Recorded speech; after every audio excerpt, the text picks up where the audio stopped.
이스라엘의 지혜서인 탈무드에 나오는 말입니다.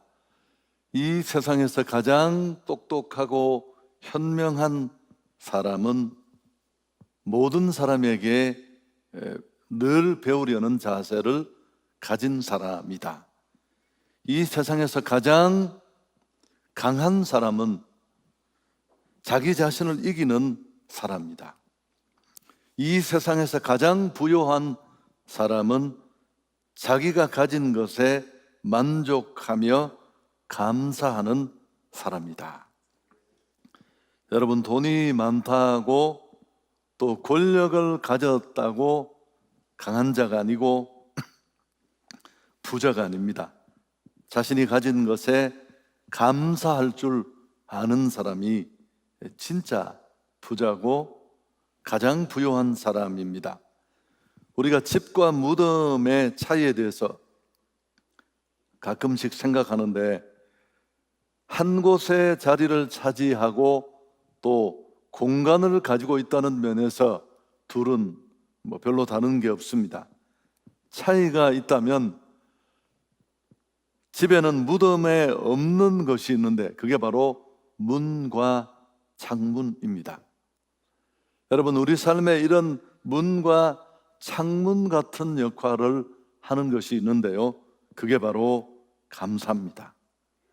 그냥 지나가지 말고 자신 속으로 들어가 내 내면과 내 삶을 돌아볼 수 있는 문이 바로 감사입니다. 나의 삶을 궁전으로 만드느냐, 무덤으로 만드느냐, 전적으로 자신에게 달려 있습니다. 감사하는 마음으로 문과 창문을 한번 활짝 열어보십시오. 그 멋진 궁전 안에 풍요와 기쁨이 넘치게 될 것입니다. 인간은 끊임없이 배워야 합니다. 사실은 노화나 또 한 걸음 더 나가서 치매 같은 병이 이제 오래 살면서 우리에게 큰 고민인데, 끊임없이 뇌의 활동을 활성화시키는 배움, 도전, 이런 것들이 치매의 상당 부분을 완화시키거나 또 멈추게 할 수 있다고 합니다. 우리가 많은 것들을 끝까지 배우는 것이 필요한데, 무엇보다 우리는 기독인으로서 감사를 배워야 합니다. 만일 우리가 감사를 모른다면 태평양 같은 사랑을 입고 만 가지를 가져도 끝까지 달라 요구하는 그런 사람이 될 수밖에 없습니다. 기독교 교육학자인 존 웨스트 오프라는 사람이 아이들에게 신앙이 형성되는 과정을 세 단계로 설명했습니다. 첫 번째는 귀속적 신앙입니다. 어렸을 때 독립적으로 신앙을 가질 수 없습니다. 기도, 성경, 예배하는 법, 이 모든 것들을 부모가 도와주고 가르쳐 주어야 합니다. 그래서 이 시기에 교육은 귀속화되어 있습니다. 자의적이지 않고. 두 번째 단계는 탐구적 신앙인데요, 고등학교부터 청년기까지가 여기 해당됩니다. 나름대로 방황하는 시기입니다. 이 생각, 저 생각, 자기 신앙을 독립적으로 세우기 위해서 탐구하고 노력하고 부딪히는 그런 과정인데 좀 혼란해 보일 수 있습니다. 그렇지만 꼭 필요한 과정입니다. 세 번째 단계가 성숙한 신앙입니다. 이 단계에 이르면 비로소 내 신앙이 되고 자기 하나님이 되고 어떤 곤경과 역경이 와도 믿음의 힘으로 잘 뛰어넘어 갈 수 있습니다. 여러분, 제가 어떤 말씀을 드리고 싶으냐 하면 부모의 역할이 참 중요하다는 겁니다. 나도 배워야 되지만 이 귀속적 신앙의 단계에서 부모가 감사의 삶을 보여주고 가르치는 것은 너무너무 필요합니다. 그래서 감사도 아주 어릴 적부터 훈련되고 가르쳐야 한다라는 겁니다. 지난번 제 생일 때 아이들이 찾아왔습니다. 뭐 케이크 터뜨리고 뭐 봉투를 하나 주더라고요. 제가 잘 받았습니다만은 제가 또 예배 시간에 한마디 했잖아요. 아니 뭘 어쨌단 말이냐, 말을 해야 될 거 아니냐. 나한테 필요한 건 돈이 아니라 정말 감사합니다, 저희를 여기까지 키워주시고. 제가 한마디 했더니만 또 설교를 다 들었습니다. 어제가 제 아내 생일이었는데 또 왔더라고요. 뭐 케이크도 주고 봉투도 주고. 그러더니만 세 명이 갑자기 참 우리 한마디씩 합시다. 그리고 이제 얘기를 하더라고요. 우리 아들은 또 눈치가 없어서 지가 덕담을 하더라고요. 덕담이 아니라 감사가 필요했는데. 그래도 감사했습니다.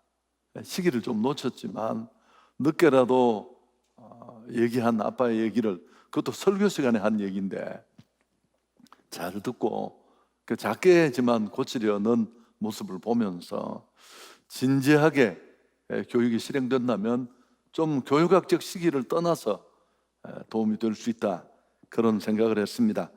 감사가 생활이 되고 삶이 될 수 있기를 축복합니다. 여러분, 감사하는 삶이 가장 아름답고 행복합니다. 축복과 행복은 감사라는 나무에 매달리는 열매예요. 우린 착각합니다. 축복받았으니까 잘 되니까 감사할 게 있어서 감사하지. 물론 맞는 말입니다. 그러나 사실은 뒤집어야 돼요. 감사할 때 그럼에도 불구하고 범사에 감사하는 그 삶에 이런 축복과 행복의 열매가 매달리게 됩니다. 이전에 받은 복에 대한 감사는 하나님의 또 다른 복을 내 삶에 이끌어 옵니다. 하나님은 우리에게 뭘 빼가려고, 뭘 받아내려고, 가져가려고 감사를 가르치고 감사를 명령한 게 아닙니다. 우리를 축복하기 위해서입니다. 유대인의 절기는 세 가지입니다. 첫째, 애굽에서 그들이 그 고통의 땅에서 풀려날 때 하나님은 그들을 잡고 있는 이 바로의 고난에서 그들을 풀어내려고 10가지 재앙을 쏟아붓습니다. 그렇지만 양의 피를 바른 이스라엘 집만 패스오버를 하잖아요. 그 재앙이 장자를 다 죽이는 재앙이, 애굽에서 재앙이 넘어간 것을 기념하여 지키는 유월절, 패스오버를 한 그 절기가 가장 큰 명절입니다. 두 번째 절기는 이 유월절로부터 50일이 지나 첫 곡식을 드리며 지키는 오순절, 오늘 우리가 지키게 되는 바로 맥추절이 두 번째 절기예요. 세 번째는 모든 가을의 추수를 끝내고 지키는 초막절, 추수감사절이 그 세 번째 절기입니다. 이 세 절기가 이스라엘 전체가 지키는 절기인데, 가만히 들여다보면 첫 곡식을 거두고 드리는 감사절이 맥추절이고, 마지막 곡식을 거두고 드리는 감사절이 수장절, 추수감사절입니다. 감사로 시작하고 감사로 끝납니다. 사실은 신앙인 이게 완성이에요. 직분을 뭘 받았고 교회에서 얼마나 중요한 자리에 있고, 그게 아니라 매일 주어지는 일상의 삶 속에 크신 하나님의 손길을 기억하고, 설령 내가 이해할 수 없는 것조차도 범사에 감사하고, 감사함으로 받으면 해로울 게 없다고 믿고, 시작도 마침도 감사로 하는 삶, 그게 신앙생활의 전부입니다. 만 가지 복을 받아도 감사를 잃어버렸다면 아무것도 없습니다. 여러분, 맥추절의 의미를 아시죠? 세 가지 절기 모두가 사실은 하나님을 기억하고 감사하며 드리는 절기고, 감사를 훈련하는 절기입니다. 이게 무너지면 하나님은 우리 삶에 더 이상 은혜를 주실 수 없습니다. 은혜가 말라버린 삶은 너무너무 피폐해요. 내가 노력하는 것만큼 1mm, 1mm, 2mm, 2mm. 오늘 또 이 얘기가 하고 싶었네, 갑자기. 원고에는 없지만 저희 모교에 제 주례를 해주셨던 목사님이 잘 하시는 얘기입니다. 굉장히 멋있으시고 문학적이고 그런 분이셨습니다. 거의 100세가 되셔서 최근에 돌아가셨는데, 이분이 어느 날 이렇게 길을 가다가 골목길 모퉁이를 봤더니만 개미 수백 마리가 그 새우깡 하나를 메고 가더래요. 영차 보니까 한 1m 뒤에 굴이 있더래요. 그래서 목사님이 이걸 이렇게 보다가 안타까워서 내가 좀 도와줘야 되겠다 싶어서 가까이 나무 조각이 있길래 이렇게 잡아서 새우깡을 잡아서 1m를 옮겨줬대요. 그랬더니만 개미 수백 마리가 자기를 보고 감사합니다 그러더래요. 기적이라고. 저는 참 얘기를 실감나게 못하는 것 같아요. 여러분, 얼마든지 가능한 일이에요. 개미에게는 그게 너무 쇼킹한 기적일지 모르지만 하나님한테는 우리가 30년 배굴리며 애쓰고 노력하는 것, 그분님 3분이면 가능한 줄 믿습니다. 그러려면 감사를 배워야 합니다. 그래서 이스라엘의 절기는 몽땅 하나님을 기억하고 감사를 훈련하는 절기예요. 왜 이렇게 많을까? 매번 말씀드렸잖아요. 매번 또 얘기하잖아요. 우리는 그만큼 감사가 안 돼요. 특히 맥추절은 첫 곡식을 거두고 하나님께 감사합니다. 그래서 6월절로부터 50일째 되는 날이라고 해서 초실절, 오순절이라고도 부릅니다. 보리와 모맥을 추수하고 그 곡물을 수확하게 하신 하나님께 감사드리는 절기가 오늘 우리가 지키는 맥추절입니다. 역사적으로 유대인들은 출애굽 후에 40년의 방황을 갔습니다. 근데 그들이 그 긴 방황을 끝내고 축복의 땅에 들어가서 정착합니다. 그 땅에 처음 그 척박한 땅을 잘 모르는 땅에 곡물을 심고 추수하여 첫 열매를 거두고 드린 절기가 맥추절이었습니다. 아무리 생각해도 이건 은혜였어요. 이 첫 열매의 소산을 먹게 하신 것은, 그래서 본인들이 심고 거두고 김을 맺겠지만 그 첫 열매를 주신, 가능하게 하신 하나님의 손길을 기억하며 감사한 것입니다. 맥주감사절은 또 다른 측면에서 보면 한 해의 반을 끝내고 이제 반환점을 돌아 후반부가 시작되는 7월 첫 주일에 우리가 맥주절을 지키잖아요. 따라서 도시인에게 이 날은 지난 6개월 동안 나를 지켜주신 하나님의 은혜에 감사하는 겁니다. 그리고 또 한편으로는 이제 남은 이 코로나19의 무거움에 짙게 눌려 어느 것 하나 제대로 작동하지 않는 이 시대 속에 무엇을 어떻게 해야 될지 참 암울한 때인데 여전히 하나님이 동일하게 지켜주시기를 바라는 그런 기원을 이 절기 속에 담고 있습니다. 할렐루야. 자, 그럼 우리는 맥주절을 어떻게 지켜야 할까요? 자, 10절을 다시 한번 보겠습니다. 내 하나님 여호와 앞에 77절을 지키되 내 하나님 여호와께서 내게 복을 주신 대로 내 힘을 헤아려 자원하는 예물을 드리고. 참 중요한 내용이 다 들어요. 첫째, 맥주절을 지키라. 혹시 오늘 예배 드리면 뭔 또 절기야? 아니 이렇게 어려울 때는 그냥 한번 지나가면 안 돼? 혹시 그런 생각을 하신 분이 있습니까? 성경이 지키라고 명령했어요. 두 번째, 그럼 어떻게 지키라고 하느냐? 내게 복을 주신 대로 지키라. 여러분, 이 부분이 중요해요. 원어 성경을 그대로 읽어보면 따져보면서 계수하여 지키라. 여러분, 감사를 모르는 사람들은, 감사를 배우지 못하는 사람들의 공통점이 뭘까요? 나는 감사할 거리가 없다고 생각해요. 정말 감사할 거리가 없을까요? 아닙니다. 부모에게도 마찬가지입니다. 엄마 아빠가 해준 게 뭐가 있습니까? 대학을 보내줬습니까? 유학을 보내줬습니까? 아니 그 흔한 중고차 하나라도 사준 적 있습니까? 나 시집가고 결혼할 때 월세방에 시작했는데 뭘 주신 게 있습니까? 사가지 없는 사람이죠. 얼마나 많은 것들을 주셨는데요.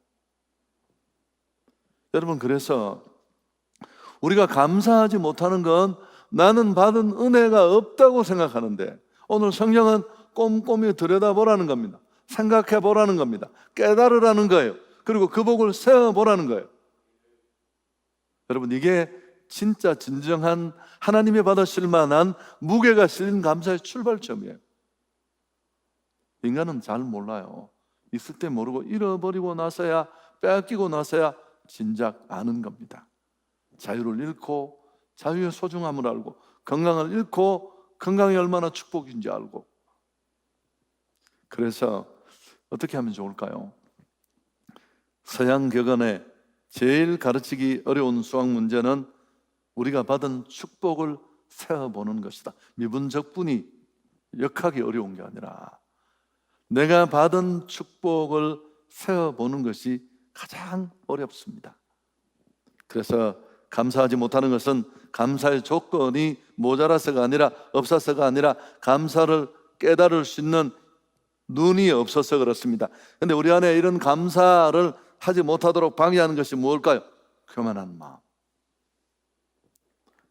타인과 비교하는 것, 마음속의 욕심, 이런 것들이 정확하게 보지 못하게 합니다.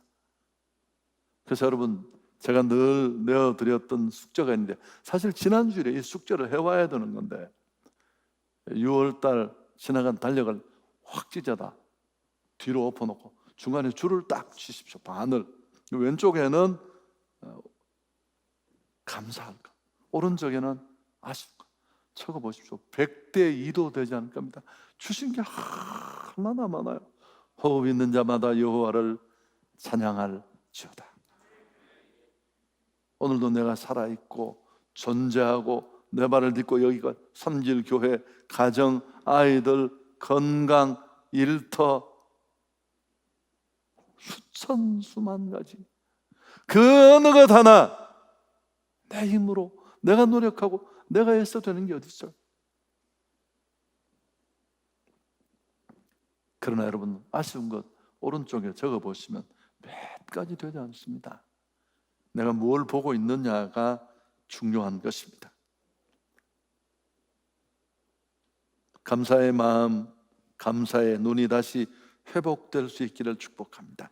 그리고 두 번째, 그렇게 받은 은혜를 깨닫고 따져보고 나서 여호와께서 내게 복을 주신 대로 내 힘을 다해 자원하는 예물을 드려라. 17절에도 각 사람이 내 하나님 여호와께서 주신 복을 따라 그 힘대로, 이 은혜를 근간으로 하고 여러분에게 맞는 감사를 힘대로 하시면 돼요. 여러분, 하나님은 상대 평가를 하시지 않습니다. 절대 평가를 하세요. 과부의 2렙돈, 큰 3, 4천원, 10,000원도 되지 않는 너무너무 작은 돈입니다. 헌금궤를 지켜보시던 주님은 뭐라고 했을까요? 네가 제일 많이 넣었다. 그 여자의 전부였습니다. 인생과도 같았어요. 자신을 드린 것이었습니다. 자원함으로, 기쁨으로 그렇게 드리면 하나님은 기뻐하십니다. 주님은 왜 헌금궤를 그 구절, 그 과부의 렙돈을 보며 보셨을까요? 돈에 관심이 많아서가 아니라 내 보물 있는 곳에 내 마음도 있느니라.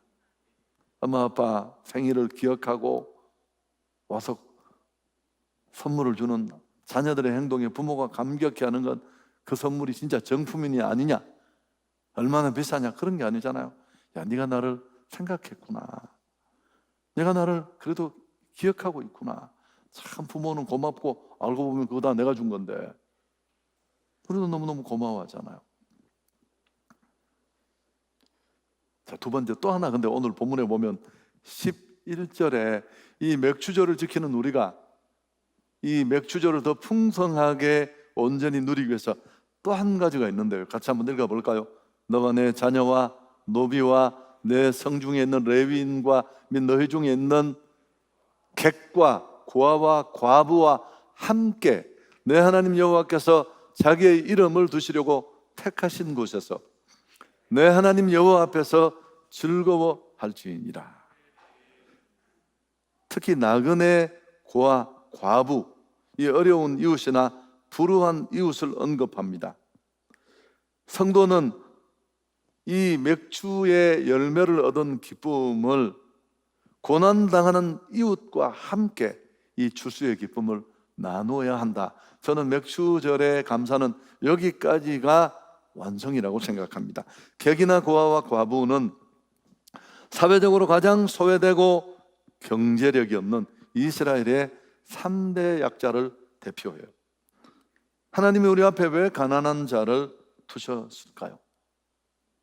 여러분, 처음에 부탁을 받거나 눈에 거슬리면 짜증이 나요. 왜 저런 걸 나도 살기 힘든데. 조금만 기도해 보시면 하나님이 어떤 음성을 들려주실까? 야, 내가 너를 축복하려고 준 기회인데 네가 얼마나 누구를 어느 정도 도와준 적이 있었다고. 도움 받기만 했지. 수많은 사람들에게. 하나님이 우리 앞에 가난한 자를 두신 것은 우리에게 자비를 베풀 기회를 주시려는 겁니다. 가난한 자를 불쌍히 여기는 것은 여호와께 꾸이는 것이니 그 선행을 갚아 주시리라. 오늘 구절이 인용이 안 됐더라도 여러분, 연약한 우리가 하나님께 돈을 빌려드릴 수 있어요. 그런 일은 불가능한데, 근데 그분이 그 돈을 빌려가시면 그냥 계시겠습니까? 10배 정도로 가장 빠른 초스피드로 갚아주십니다. 혹시 한번 실험을 해보고 싶다고요? 빠르게 오지 않거나 10배가 안 되면 저게 보상을 청구하십시오. 베푸신 은혜를 혼자만이 아니라 함께 누리며 나누어야 합니다. 그 이유는 여러 가지가 있지만 우리가 하나님 앞에 많은 것들을 받았고 또 하나님은 우리를 축복하시려고 이런 기회를 주셨으니까 여호와 앞에서 이웃과 함께 즐거워하라. 영국 아일랜드와 웨일즈 지방의 양봉업자들, 꿀을 채취하는 분들은 3년마다 이웃 사람들에게 공짜로 꿀을 나누어 준다고 합니다. 왜요? 우리 집에 꿀을 만들어준 그 양봉을 가능하게 한 벌이 내 집 꽃밭에만 꿀을 채취한 게 아니라는 거죠. 담을 넘어 다니면서 이 집 꽃밭, 저 집 꽃밭 다 꿀을 채취했는데 당연히 여러분, 내가 오늘 우리가 지금 여기까지 오는데 스포트라이트를 받는 사람은 몇몇 사람일지 모르지만 그 일을 위해서 보이지 않는 곳에 수없이 많은 사람들이 도와주고 받쳐주고 채워주고, 할렐루야, 그것까지가 완성이에요. 이건 역시 하나님에 대한 기쁨과 감사 표현 속에 들었습니다. 왜 우리가 이들을 돌보아야 할까요? 주신 은혜 때문이기도 하지만 하나님이 그걸 원하시기도 하지만 여러분, 우리가 꼭 같은 입장에 있었기 때문입니다. 자, 12절이 그 내용이에요. 너는 애굽에서 종 되었던 것을 기억하라. 네가 원래 종이었다는 거예요. 네가 원래 종이었는데 내가 너를 자유케 해주었다는 겁니다. 물질을 나누고 사랑을 나누고 복음도 나누어야 합니다. 제가 금요집회에 이 얘기를 했었는데 그 기네스북에 실린 세계 최고령이 116세, 122세, 제가 기억이 정확하지 않은데 이분은 어떻게 그렇게 오래 사느냐고 물으니까 첫째, 화를 내지 마라. 두 번째, 사랑하고 나누라. 그러면 장수한다. 그런 얘기를 했습니다. 작은 것이라도 한번 나누어 봅시다. 그리고 제가 우리 교회와 좀 상의를 하더라도 원래 우리 맥주 감사 헌금 중에 일부라도 꼭 주변에 필요한 외국 근로자들 또 우리가 소외할 수 없는 분들을 돕는데 좀 쓰도록 그렇게 하겠습니다. 설교 정리하겠습니다. 감사가 있는 삶이 아름답습니다. 얼마나 많이 가졌느냐가 진정한 부유함을 결정하지 않습니다. 감사하는 자, 그 감사를 깨닫고 있는 자가 진짜 부자입니다. 우리가 집을 지을 때 튼튼한 기초 위에 세워야 합니다. 그리고 집은 무엇보다도 뷰가 좋아야 돼요. 최근에는 설세권이 인기가 있대요. 난 숲세권은 좋아하지만 설세권은 처음 들어봐서 슬리퍼를 신고 나갈 수 있는 가까운 곳. 코로나가 만든 기풍경입니다만은, 근데 사실은 집은 전망이 좋아야 돼요. 그 뷰는 집값을 결정짓는데 굉장히 큰 역할을 하잖아요. 산이나 강, 바다가 바라 보이는 곳이면 값은 고비 될 수도 있습니다. 그럼 신앙의 집은 어떻게 지어야 할까요? 어디에? 믿음의 기초 위에 세워야 합니다. 골로새서 2장 7절에 그 안에 뿌리를 박으며 세움을 받아 교훈을 받은 대로 믿음에 굳게 서서 감사함을 넘치게 하라. 믿음이라는 흔들리지 않는 반석 위에 그 다음에 뭐가 펴? 감사함의 창문이 빵빵빵 뚫려 있어요. 그래야 뷰가 있는 정말 아름다운 집이 될 수 있습니다. 감사는 환경의 문제가 아니라 훈련의 문제고 믿음의 문제입니다. 나는 감사할 게 정말 없다. 무슨 소리를 하고 계신 겁니까? 깨닫지 못해서 그래요.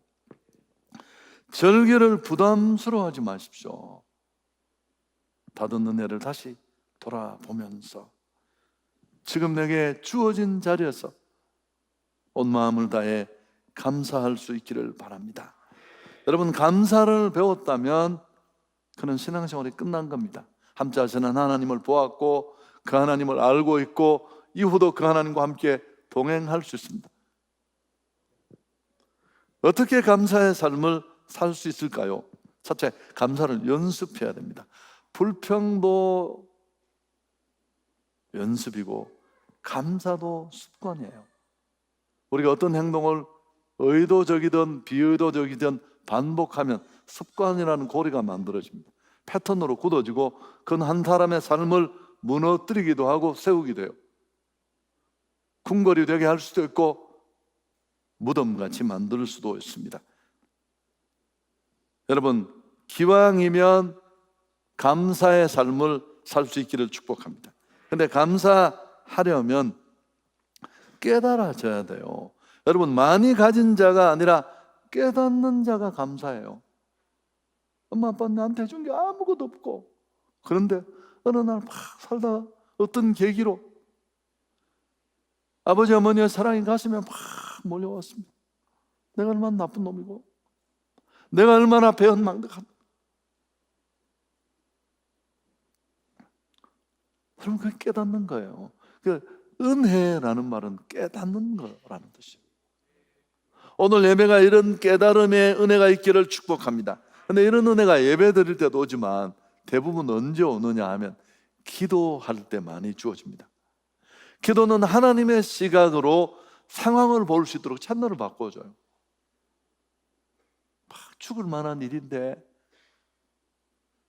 죽을 수 없어서 기도하면 하나님이 전체를 보게 하시고 여전히 하나님이 함께 하시고 그 위기 속에 내가 너를 잡고 네 욕심이 너를 이 문제를 이렇게 혼란하게 하고 우리 잘 믿음이 없어서 무너지고 엉망된 그 삶이 보여지면서 그 자리에도 여전히 나를 잡고 계신 하나님이 보이면 감사하게 되고 잃어버려도 그것조차도 감사할 수 있고 더 소중한 것들을 얻었으니까요. 할렐루야. 감사가 제2의 천성이 될 때까지 하나님의 목표도 여기 있는 것 같아요. 그래서 절기가 다 감사절기, 끊임없이 또 감사. 여러분, 자기를 이 감사하는 데 훈련할 수 있다면 신앙생활은 끝난다니까요. 감사로 시작해서 감사로 끝납니다. 사소하게 보이는 것에 감사할 때 내 안에 하나님의 역사할 공간이 생겨납니다. 그러나 감사를 모르는 마음은 버림받은 마음이고 하나님을 등진 마음이고 악한 마음입니다. 세계적으로 사막화가 아주 급격히 진행되고 있습니다. UN 보고를 보면 지구촌 전체 면적의 약 40% 가까이가 사막화가 이루어지고 있습니다. 그리고 1년 한 해 동안에 600만 헥타르씩 토지가 사막화로 사라지고 있습니다. 여러분, 이 600만 헥타르라고 하니까 와닿지 않는데 서울시 면적의 100배 정도 되는 땅들이 사막화로 사라집니다. 우리가 무슨 황사 중국 때문만은 아닙니다. 몽골 비롯한 그 빠르게 진행되고 있는 사막화의 영향이라고 보시면 됩니다. 그러면 사막이 늘어나는 이유가 뭘까요? 비가 적어서 그래요. 하늘에서 내리는 강수량이 줄어들면 그 땅은 사막이 되는 겁니다. 그럼 강수량이 줄어드는 이유가 뭘까요? 밑에서 올라간 물이 줄어든 거예요. 그럼 왜 올라가던 물의 양이 줄었을까요? 지구 온난화 때문이라는 거 알고 계시죠? 탄소 수치를 줄이고 뭐 여러 가지 이유가 다 여기에 있는 거예요. 결국 하늘로 올라간 수분의 양이 내려오는 비를 결정짓는데, 비가 적어지니까 서울시 면적의 100배만 한 땅들이 자꾸만 사막으로 바뀌어지는 거죠. 영적 원리도 다르지 않습니다. 감사가 하늘로 올라가면 하늘에서 은혜의 비가 되어서 내릴 텐데, 아니 아무것도 지가 올려보내지 않으면서 불평하고 원망하고 투덜대고 부모를 향해 주변을 향해 난 지질이 운도 없고, 여러분 그렇게 씹으면 아무것도 남지 않아요. 내 삶이 초토화되고 사막화되고 반증도 없고. 진짜 기적을 바랐습니까? 은혜의 단비가 내 삶을 적실 것을 기대합니까? 그런 은혜를 달라고 기도하는 것보다 감사할 수 있기를 바랍니다. 중국에 오랫동안 선교 사역을 했던 미국의 선교사 헨리 프로스터라는 사람이 있습니다. 그는 선교 사역을 하다가 정말 힘들고 고통스러웠던 시절을 이렇게 간증했습니다. 나는 오랫동안 중국 선교에 헌신했지만, 그가 그렇게 자기를 던져 선교에 헌신하는데도 그를 파송한 고향에서 들려오는 소식은 너무너무 슬픈 소식뿐이었습니다. 그가 간증한 표현대로 내 영혼에 검은 그림자가 드려졌고, 아무리 기도해도 그 흑암의 그림자는 거두어지지 않았다. 근데 어느 날 그가 정말 지친 몸과 마음을 끌고 선교 본부를 들렸는데, 그 본부 벽에 쓰여진 글을 읽었습니다. Try Thanksgiving. 참고로 제 발음에는 문제를 삼지 마십시오. 감사를 시도해보라. 이 구절이 딱 그 적혔는데 그냥 꽂혔어요. 눈과 마음의 이 글이 온통 그를 붙잡았습니다. 그는 간증했습니다. 그 시각부터 하나님께 감사하기 시작했습니다. 그러자 흑암은 물러가고 내 영혼에 빛이 비치기 시작했습니다. 메이플라워를 타고 신대륙을 건너간 사람들, 한 해 겨울을 넘기고 반이 죽었어요. 인디언한테 맞아 죽고 풍토병에 죽고 배고파 죽고, 그때마다 그들은 그 고비를 금식하며 넘겼습니다. 또 금식을 하자고 누가 제안을 할 때, 여러분 추수감사절이 생긴 유래의 이야기를 아시잖아요. 한 사람이 손을 들고 이랬었습니다. 우리 그만하자 이제. 이때까지 금식 너무너무 많이 했다. 감사하자, 감사. 그래서 여러분 추수감사절이 시작된 거예요. 오늘의 미국은 그 위에 서 있고, 감사는 마귀를 몰아냅니다. 내 삶의 흑암을 거두어 햇빛이 비춰지는 큰 원동력이 됩니다. 하나님을 내 삶 가운데 모셔드리는 통로가 됩니다. 껍데기 신앙을 찍어내고 패배의 인생을 승리의 인생으로 만들어줍니다. 이 구절 같이 읽을까요? 미래의 축복을 위해 기도하는 것보다 지금까지 은혜에 감사하는 것이 영적 생활에 더 큰 진보를 가져온다. Try Thanksgiving. 여러분 시작하십시오. 하나님 영광 돌리겠습니다.